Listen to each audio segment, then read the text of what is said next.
Hey, what's up, everybody? Welcome in. This is a huge reveal behind the scenes. I'm excited for you.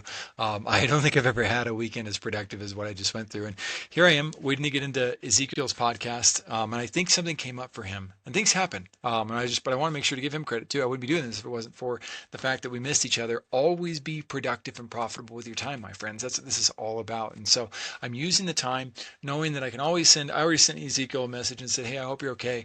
Man, it's hard to podcast. You got a lot of responsibilities in your plate. And you got to schedule and get there. And I got all these reminders to get here for as a guest. I was excited to share with his audience, but I'm going to share with everybody at this point. And this is something I did for my Spanish team because they need to be brought up to speed on everything that we were able to accomplish this weekend. I don't normally work this hard on the weekends, but like I had a real reason to be inspired to do so. And so one of my clients and I were talking about what we do and how much in their experience others have gotten paid. And so I've worked with them for a couple of months now, and they talked about how they've hired people in the past at different brands that they worked for. It wasn't their budget, for instance, but talking $180,000 contracts for 6 weeks worth of work, and I've already blown them out of the water, according to this person.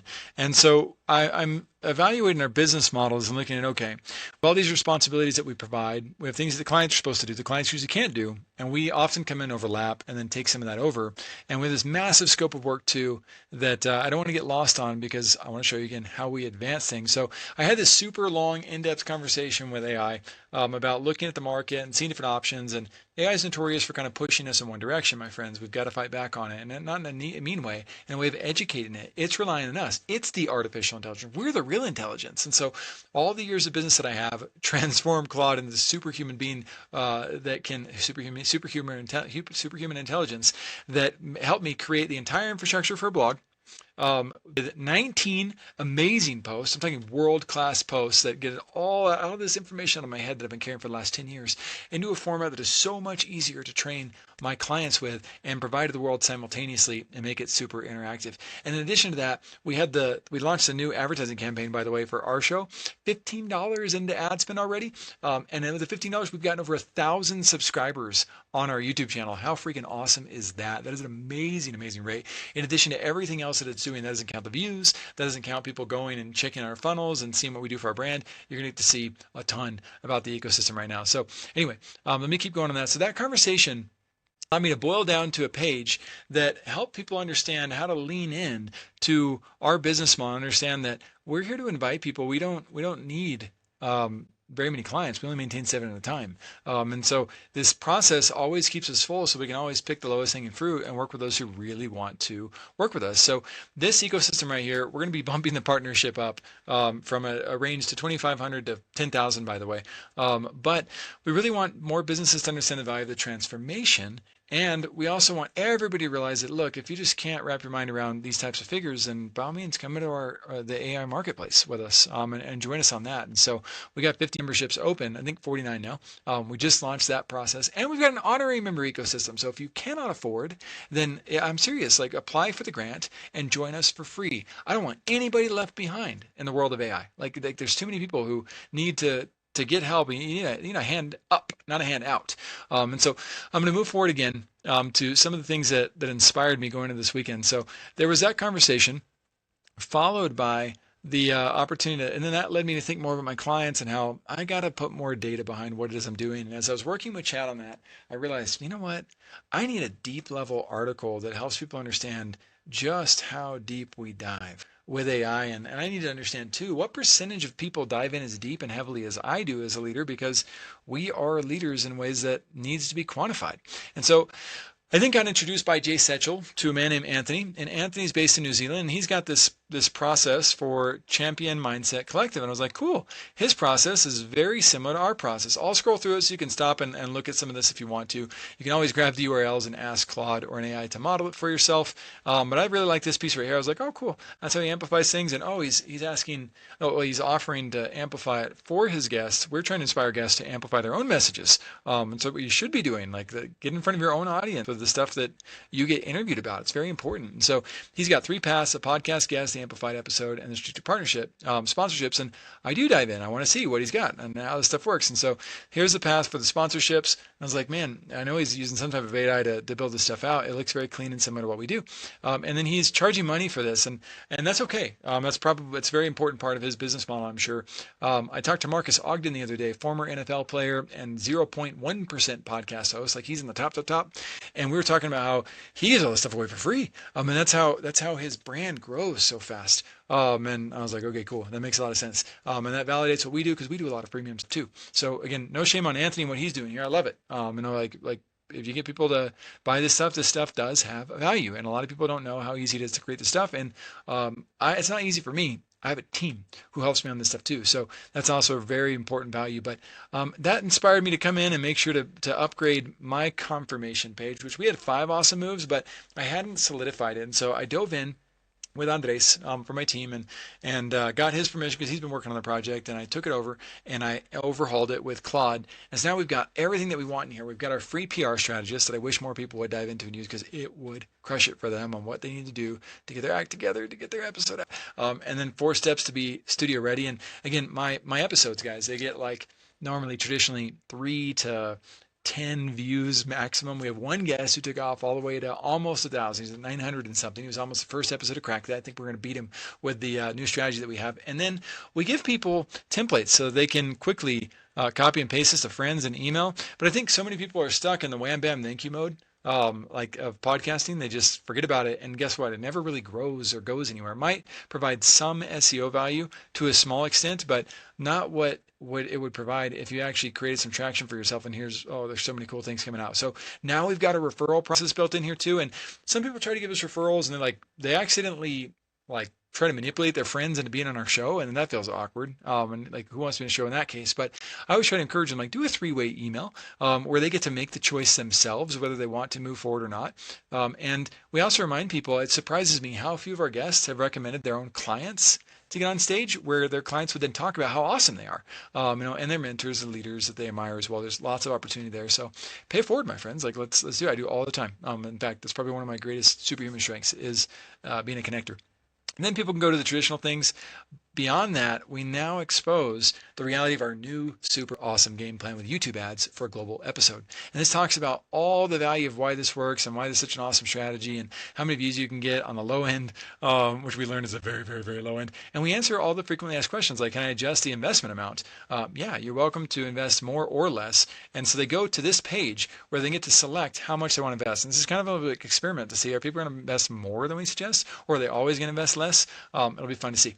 And then back over here on this page. Now, once they've gone past that, they've got these 3 articles that are incredible. And it's like, oh my gosh, I wish I had learned these things when I was a brand new guest, because most guests never have any idea and they don't know how the ecosystem of podcasting works. And then afterwards, the invitation to the AI marketplace, the first class podcast, and the opportunities Latinos. How many cups of coffee do you have today, Jackson? None. I don't drink coffee.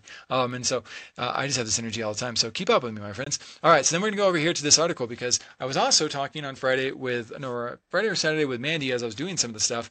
And Mandy Morris just got featured in a new, golly, why does entrepreneur.com do so many ads? Oh, they like to make money, that's why. And so entrepreneur.com, she got her new article that came out, AI is making leaders question their worth. How sad is that?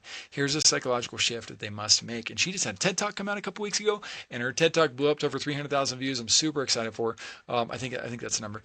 And so she's crushing it, and we're helping her build out. And so this came out, and I was like, I'm building this cool AI page, but oh shoot, did I close it? I hope I didn't close it. Let's go all the way back up to the top. Nope. Cool. So this is the one where, cool, I even get to show it to you guys. So I asked ChatGPT what % of users have these types of conversations with you in depth about leadership and blah, blah, blah to this level. And we evaluated several layers of that, and it came back with 0.0006%, or in other words, that's about 5 to 10,000 people, 5,000, 10,000 people in the world who are using AI the way that we're using it. And so I asked Claude, I said, will you design a case study for us, like how we use you and Claude you and ChatGPT And then it shows all this really cool data information. Like 90% of enterprises still struggle to demonstrate business value from generative AI efforts. It means like they're not using it and getting benefit. Why? Because everybody's using a banana to make images. And it's like, well, where's the productivity and profitability at, my friends? We've got to dive into that. And so 70% of successful AI transformation efforts should be allocated to people and processes, not to technology. In other words, we got to become better leaders and get our emotional intelligence up. And so then there's some other extremely important stuff here. I'm going to leave that to you guys for study. But I told it I wanted to design this page as an experience so that people can't just read through it and assume that they know it all. We have a horrible tendency to do that as human beings. We don't appreciate the value of what we get. But it's really nice when you come in here and you're like, oh, what percent of AI transformation effort should focus on people, not technology? Boom. 70%. I learned something new today, right? You know that you're revealing truths for yourself. And sometimes we trick ourselves into thinking that it's all the same stuff that we've heard before, and it's not. And so these are really, really huge opportunities. So as I built this out and I explore like showing, here's what Jackson said to ChatGPT, and here's how ChatGPT's response is about it, and how like you want to argue a little bit with these systems. And this one, same thing. Here's what Jackson said.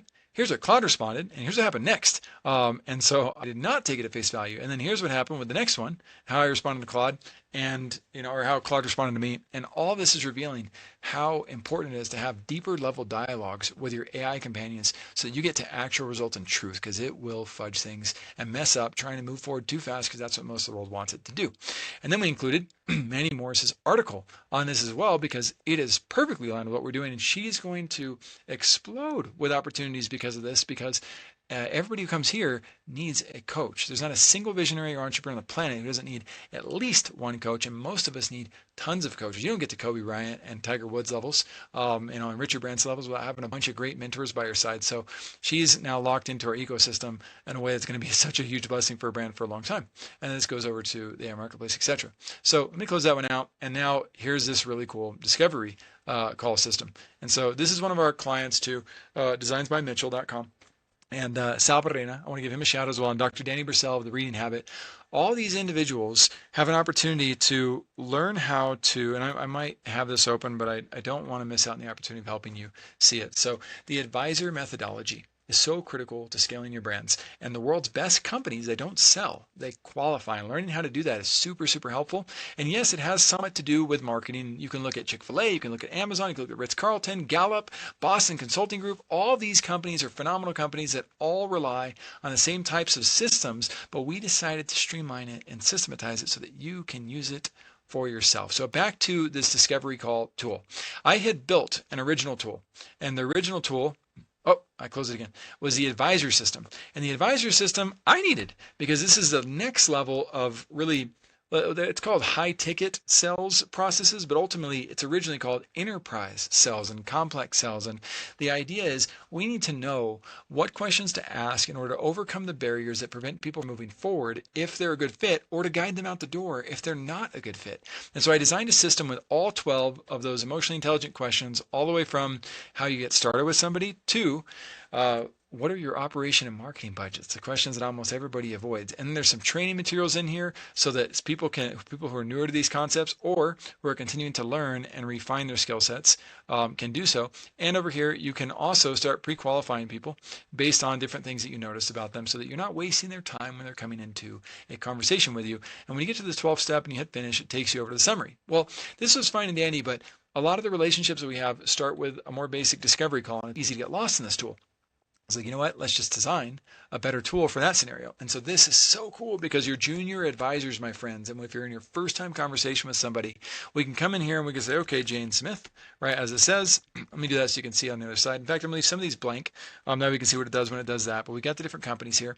And the first thing I should do to honor Jane is I should take a look and see, does she have professional headshots? Does she have testimonies from real people? Is generous with credit to her team? Does she highlight her team? Yes, she does. She has I, me heavy in her language on her copy, combative or tone in public posts where she's kind of like pointing out weaknesses of others, for instance. She has broken or missing website links or no clear call to actions. This is all saying that if that's where Jane stays, then she needs to be recommended for our lower tier offer. And I can then disqualify her without disrupting the potential of the meeting, but I can also send her a diplomatic message that says, hey, by the way, you can still meet with us, but here's the paths, and we're going to reveal everything behind the scenes. That way, if you don't want this, you can move on, and we don't have to spend that time together. You can spend it with your family, for instance. So anyway, all these opportunities lead to putting people in different tiers for what might make sense. And my ability as a human being to navigate this conversation super well is part of what is necessary in order to make sure that Jane is super well taken care of. And when I hit view summary, man, I love this page. It's got my information still here. It's got the engagement tier that it recommends that I might talk to her about, and then of course send her my SWOT analysis, all mapped out, the questions, and bam, my notes from my CRM. I just copy it and paste it. And now if we didn't cover certain things, then I know that we need to have another call to talk about that. Maybe she needed other things, or maybe I got off topic and on a tangent. There's lots of things that can happen. These systems are going to drive massive amounts of better conversions and quality relationships for people, because when you disqualify the wrong people, meaning the people who are not ready or not interested in what you have, it saves you time and protects your brand, and they're super happy. Just like if a car repair shop were to tell you, hey, we don't do transmissions here, but you might try around the corner. By the way, here's a discount if you ever want to come back and try us out for an oil change. Boom! Like, you just won huge business with that individual by being a good person. And we've got other systems there I'm not going to talk about because they're already built. I'm only showing what I built over the weekend using, and I probably spent 8 hours total. But no, I probably spent about 10 hours total between the 2 days. And so now if we come back over here, this is that page that I talked about where this helps people understand how our packages work, what we do. I'm going to go past that. Come up here to this top of this page, and this is one of the greatest tragedies of all when it comes to entrepreneurship. Why the most trusted marketing device in America might be killing your business. And when I say might, that's just being soft. The SBA says 7 to 8%. Gardner says 7.7%. The CMO survey says 9.4%. Everybody nods. We're talking about what you should invest in marketing, and businesses keep failing at the same rate as they always have. And Bill Carmody called this out in Inc. magazine with an article that said why 96% of businesses fail within 10 years, based on Keith Cunningham, who was the rich dad in Robert Kiyosaki's book, Rich Dad Poor Dad. But that stat has proven to be false. However, here's the reality. All that's pointing to the real stat, which still is 66% of businesses fail within 10 years, 80% fail within 20. That is awful. And these entities that have been guiding them have been guiding all these businesses with a figure of 7.7% towards marketing. Why? If that's going to give me a 66% chance of failure, why in the world would I use that? And so this article goes through breaking down, well, wait a second. How do we get to this point where we all started to believe and preach that? And where is the study that exists to help us understand what does the outcome look like for that? Nobody's ever done the study. I searched all over the internet for this with AI.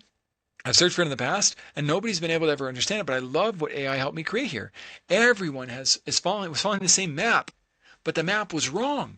We've been told 7%, but we've never measured against the outcome. Which percent of businesses won versus lost, and did they win because they invested 7%, or did they win because of other anomalies? Nobody knows. Nobody's in the data. And so not only did I create this article, but it put me on a series and path to start creating lots of other articles. But one of the big ones that we created was the one on that space. But I'm gonna come back to that because I also want to show you again. We're revealing for the first time, well, really and instantly, thanks to Claude, we spent $12 on YouTube ads and we got 456 subscribers. 2,000 views on 2 cents cost per click. Like, this is crazy. And so we break down the whole process here of how we did it. We hope more people model us and follow this.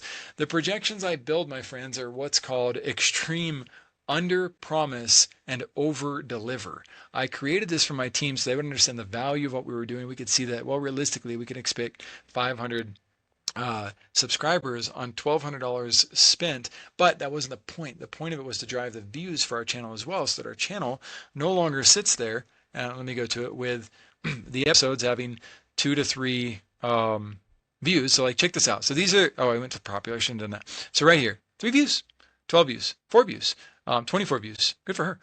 5 views, 7 views. And so most of these episodes, unless the guest is promoting it and sharing it with others, they're not getting a whole lot of traction because our our channel was fairly obsolete. Look at that. Well, when I started this video, we're at 1,070 subscribers. We're at 1,090, and we probably still haven't spent more than $16. Maybe still in the $15 category. And so you'll notice that he is an NFL player, 284. It's not because he's an NFL player. It's because we ran ads. We're running ads to his particular episode. And so what the team did was we're putting the $50 towards the singular episode. And I think what they did was they put the other $50 towards a pool of 5 episodes that it gets distributed across based on which one gets the best results. So if we go to popular, we're going to shout out to Mark Fournier here. He's one of the best coaches in the world. So it's not surprising that his became one of the most popular, most engaging. Plus, in the beginning, I'm kind of challenging him. We're kind of fighting, if you will, dueling. And that creates also a bit of interest like, whoa, look at these guys, go at it. And so the Beyond Wealth and Ego, really funny how that's the topic when there we are talking and fighting things out, and it makes sense. We both don't get caught up in our ego. We understand the value of talking. So 774 views, and we probably spent a couple of dollars maximum on this particular episode. And so let me leave that open for now in case you want to come back to it. And oh, forgive me, guys. I got a lot of tabs open that I need to keep open for certain projects. So, okay, here we are. So back to this article. I break it down for you and how you can follow and model the exact same thing.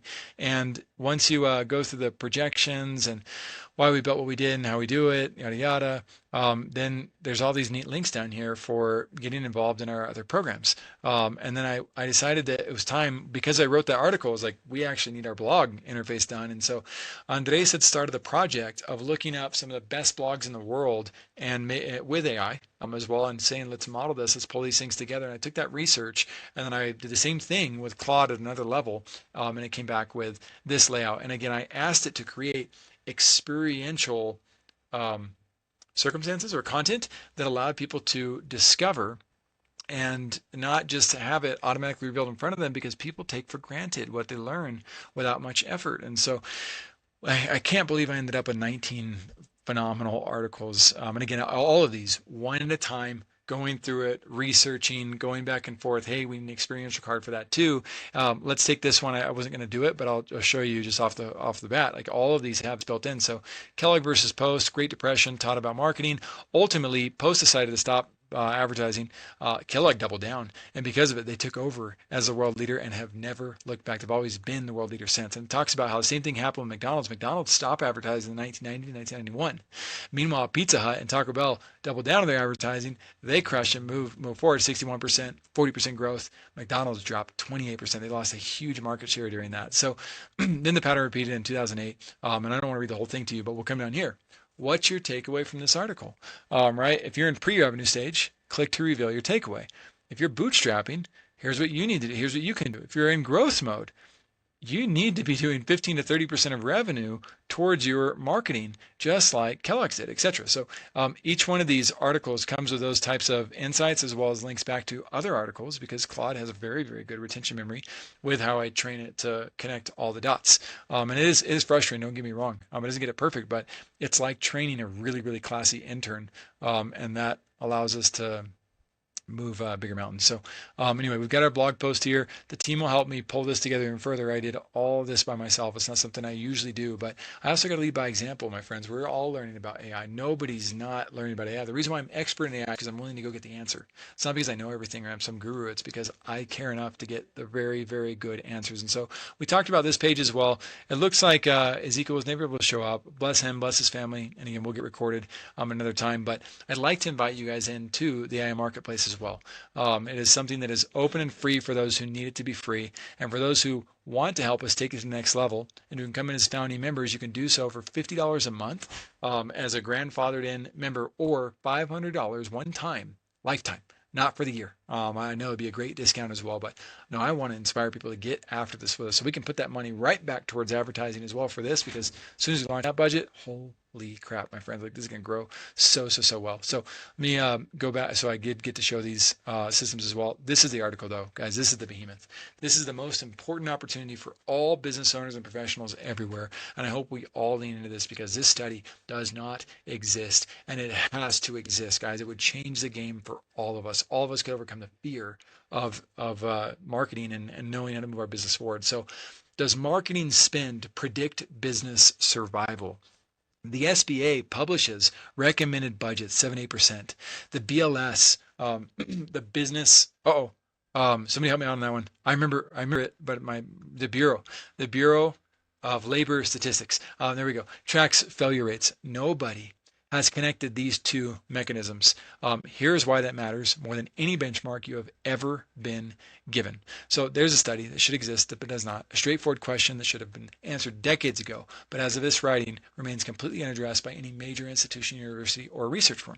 So I'm going to skip ahead on this because you guys are going to get to read about this, but I'm going to talk about it from a very high level, which basically means why have we not looked at those businesses who took that advice, asked them, did you follow this advice? We don't have to ask. You can use IRS reports, you can use revenue reports and look and see what did they spend. And then we could have an idea of did the set ones who spent 7, 8%, did they lose or did they win? But it's arbitrary right now. But because these institutes are so big and because every Google search and every AI recommends it, people fall into what's called the agentic state and they just believe it because everybody believes and talks about somewhere between 7 and 10%. And I say everyone in your regular life, not VC firms, not high growth companies, not the ones that have scaled to billions, none of them follow this advice. This is the worst advice you could possibly have in business. And so let's go down and look at what that reason is and what the sources are for that. So again, SBA 7-8% with zero outcome. So that's like telling you, hey, follow our map, but we don't know if our map is going to get you to the destination. That's not okay. That's why so many businesses are failing and families are being ripped apart by this. Gartner, same thing. VC growth benchmarks, VC firms tell you 20 to 50%. And this is for their own portfolios. They have a vested interest in getting this right. And there's Kellogg's, pizza. We're going to go down a little bit further here. So the only category I don't like on this, and thank you to Andrew Paytow for pointing this out, this is way too low. If you're dominating your market, by the way, the dominators, they freaking spin like crazy because they want to stay ahead. They don't want to be derailed. Tesla experienced this with BYD, and it talks about in one of these articles about how they did not advertise. And Elon Musk has always said he doesn't want to advertise. He doesn't like advertising, blah, blah, blah. Oh, they've been advertising like crazy the last couple of years because somebody's finally come along in their market who's an actual competitor and they need to stay ahead of it. And so when market leaders rest on their laurels and decide to pull back, they're going to get eaten alive by somebody else. Somebody's going to come in and take that market share. And it's usually the new businesses or the existing, but no, or the established and growing businesses like Facebook's of the world. But like TikTok came in and boom, it took off. Why? Because it invested very, very heavily in Dropbox, invested 100% of its revenues right back into what it does. So all of these realities, again, the only thing I don't like about this is that it's saying 7 to 10% down here. But my friends, if you don't have a business and you don't have revenue coming, you don't get to percent. You don't get to do a percentage. You got to freaking fund your mission. You got to get after it and invest. And I've got a great article on how a bunch of entrepreneurs did just that as well, and how they had to grind it out and they had to embrace the suck on that. Just like the military says, it is so important for us, my friends, that we fund our dreams and our visions. Otherwise, we've only got a pipe dream. We're not actually building the infrastructure necessary to be able to win in the market. And so here's what's really cool about this, and here's what's really, really important for all of us. I asked Claude to help us take action, all of us together. And so down here below once you've informed yourself and you've seen, and you don't have to agree with me on this, but if you'd like to see that data so that we can have more pragmatic guidance on what actually works in business and get more to science, because right now it's all the guessing game across the board. Consultants and marketers, they just say what you want to hear because everybody says 7 to 10%. So a question that 33 million business owners need an answer to. You've read about the problem. You've heard about me talk about it. It's time to do something about it. So I included an email template that you can send to the institutions, the research firms, the media organizations, and the universities best positioned to conduct this study. And the letter is diplomatic, it's respectful, and invites them to be the heroes who close the gap that affects every business owner in America. So please, please take action on behalf of all of us as business owners so we can get the data that we need. And right here it says, to whom it may concern. I am writing to bring attention to a gap in the research landscape that affects approximately 33 million small businesses in the United States. The Small Business Administration recommends that businesses under $5 million in revenue allocate 7 to 8% of gross revenue to marketing. The Bureau of Labor Statistics reports that roughly 66% of businesses fail within 10 years. Both data sets are publicly available and widely cited. To date, no published study has connected these two data sets to determine whether following the recommended marketing spend correlates with higher business survival rates. The most important question in business funding has never been formally studied. I believe your organization is uniquely positioned to raise critical awareness of this reality and or conduct or commission this research. A longitudinal study matching marketing expenditure levels with survival outcomes could fundamentally change how millions of business owners make their most critical financial decisions. For more context, I recommend the original article and source of awareness that examines the gap in more detail. This research initiative was started by yours truly, H. Jackson Callum, founder of First Class Business. The best way to reach me is Jackson at firstclassbusiness.io or via LinkedIn. The business owners who follow common institutional guidance deserve to know whether that guidance has been validated against the outcomes they care about most. It could be the difference in them joining the 66% of failing businesses in America or improving the global economy at scale. The more organizations you send this to, the greater the result will be for every business owner who comes after us. My friends, I asked Claude as well, please go gather those institutions, their contact information. So you have all the government institutions. These are the institutions that publish the recommendations and track the outcomes. By reaching them directly, you help them prioritize, finally connecting the two data sets. Research firms. These firms already have the survey infrastructure and data access to conduct this study, and being the first to publish the findings would be a landmark moment for any of them, and I would hope that they would reward you for bringing this to their attention as well. Once somebody grasps and is like, oh, cool, oh my gosh, we should do this. AI companies. When a business owner asks an AI, how much should I spend on marketing? The answer comes from the same unvalidated benchmarks. These companies have the platform to change what gets surfaced to millions of users overnight. We've got to get the AI companies, Google, search engines involved in this process. Media and publications. Media is the most powerful lever to elevate awareness and inspire the institutions that hold the data and act. In other words, if these institutions act on their own, the media would be able to understand the value of this, and they would be able to start creating enough traction for this concept to realize that, wow, no, entrepreneurs do want to know this information, so let's start publishing more about it until something gets done and we finally get a study about this. One published story from a major outlet could accelerate this research by years, and here's how to reach every single one of them. If I send it by myself, I am not going to be noticed for this, but if they get hundreds of emails from entrepreneurs who care about this and professionals who care about entrepreneurs enough to do this, my friends, we can change the world and create economic success for all these brands in a way that nobody's ever been able to do before.